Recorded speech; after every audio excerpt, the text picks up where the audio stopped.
breakthrough, the dire wolf has been revived after 10,000 years, thanks to biotech startup Colossal Biosciences. The Texas-based company said its researchers had used cloning and gene editing based on 2 ancient samples of direwolf DNA to birth 3 modern direwolf pups. Researchers at Colossal explained the de-extinction process involved taking blood cells from a living grey wolf, the direwolf's closest living relative, and genetically modifying them in 20 different sites. That genetic material was transferred to an egg cell from a domestic dog, then the embryos were transferred to surrogates for gestation, and finally, successful birth. The direwolf is a mainstay of fantasy games like Dungeons & Dragons and World of Warcraft, but it truly shot to fame when it was featured in TV show Game of Thrones. Colossal Biosciences noted this moment as a huge leap forward for science, conservation, and humanity.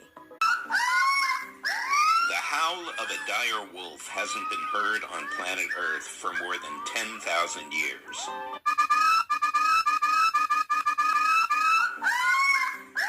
The howl of a dire wolf hasn't been heard on planet Earth for more than 10,000 years. That's because the species is extinct, or was.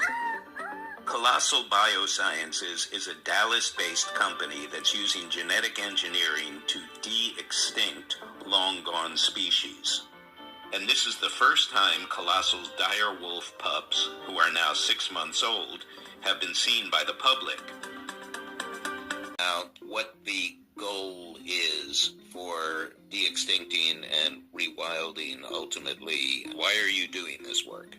It became abundantly clear that we need new tools and technologies for conservation. And so we thought this was a really cool way that we could create value, create impact, inspire people, and then also hopefully thoughtfully rewild some of these species, which apparently will also have ecological benefits to these different potential ecosystems. To try and do that, Colossal needed to understand dire wolves at a genetic level. The company has documented the process from the beginning and shared this footage with Time for a cover story. So can you tell me a little bit about what went into engineering the dire wolf? We extracted DNA from 2 fossils that we knew from previous work had some amount of preserved ancient DNA. One was a 13,000-year-old bone, and the other was a 72,000-year-old bone, an inner ear bone. We were able to generate 2 genomes, 2 direwolf genome sequences from that, which we then compared to all the other wolves for which there's already been data generated.